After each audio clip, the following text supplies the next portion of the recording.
भी हाथ नहीं लगा सकते हो। दूर रहिए मुझसे, आपने वो भूल नहीं की है जो क्षमा योग हो।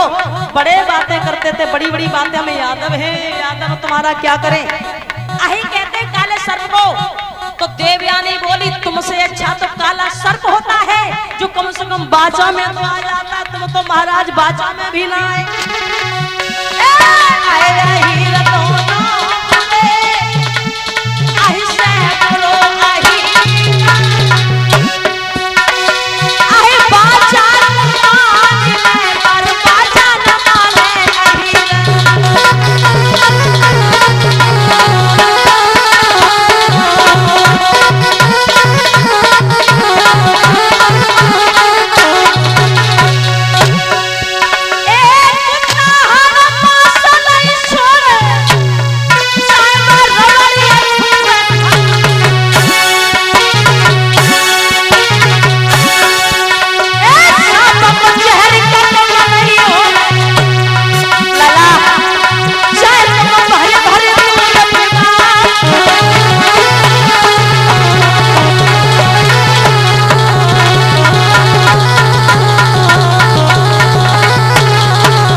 इसीलिए बताया मेरे भाइयों, होशियार रहना।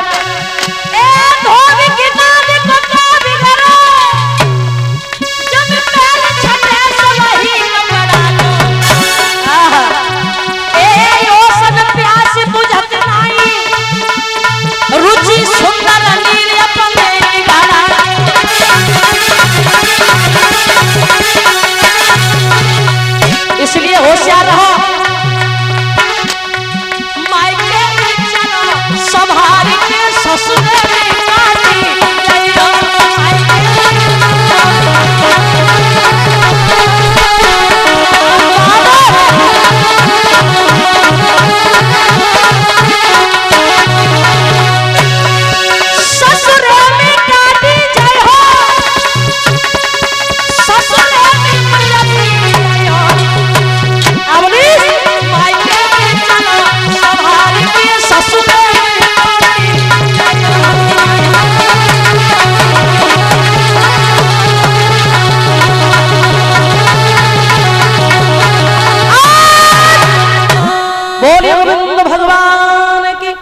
देवयानी ने क्षमा नहीं किया।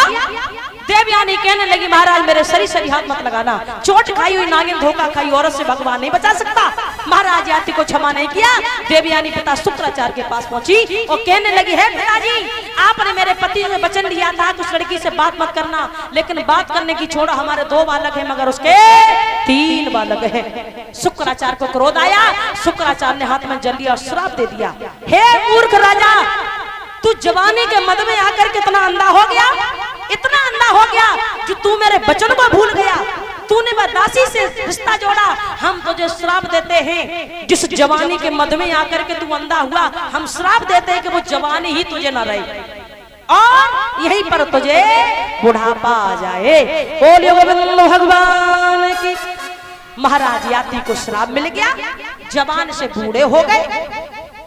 देवयानी का क्रोध ठंडा हुआ तो देवयानी बोली महाराज पिताजी कोई बात नहीं, भूल इंसान से ही होती है, हमारे पति से गलती हुई, हमारी माता जी दिल की बहुत कोमल होती है, इन्हें पल में ही गुस्सा और पल में ही प्रेम। थोड़ी देर की गुस्सा होती है ना कि हाँ जी, माता हृदय की बड़ी कोमल होती है, गुस्सा आए तब तो ये लगता है भैया पता नहीं तूफान आंधी आने वाला है, क्या घर में हो जाए, पर में पलने हो जाए, कोई नहीं होता, कुछ ही देर में बिल्कुल शांत।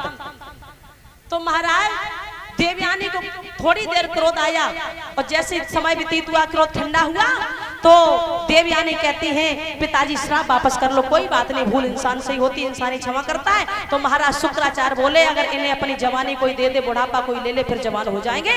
देवयानी फिर पहुंची अपने बच्चों के पास, कहा है अगर अपनी जवानी कोई दे दे, घर परिवार वालों से, रिश्तेदार वालों से कहा है कि हमारे पति को अगर कोई जवानी दे दे तो हमारे पति फिर से जवान हो जाएंगे। सबने हाथ जोड़ लिए, भगवान बचाए जब बुढ़ापे से। कौन अच्छी खासी जवानी देना चाहेगा, कौन बुढ़ापा लेना चाहेगा, क्योंकि बुढ़ापे से हर व्यक्ति डरता है, कोई नहीं चाहता मेरे ऊपर बुढ़ापा आए। सबने मना कर दिया। तब महाराज सर्विष्ठा के छोटे वाले बेटे ने कहा है पिताजी हम अपनी जवानी आपको देंगे। महाराज याति पुनः जवान हो जाते हैं। धीमे धीमे समय व्यतीत हुआ, महाराज जवान हो गए, पुत्र पर बुढ़ापा, पिता पर जवानी। सोचने लगे ऐसी जवानी से कोई धर्म नहीं है, जो पिता पर जवानी, पुत्र पर बुढ़ापा। उसी समय व्यतीत होने के बाद में अपनी जवानी वापस कर दी, बुढ़ापा पुनः ले लिया और भगवान का भजन करने के लिए महाराज याति चले जाते। बोलिए भगवान की।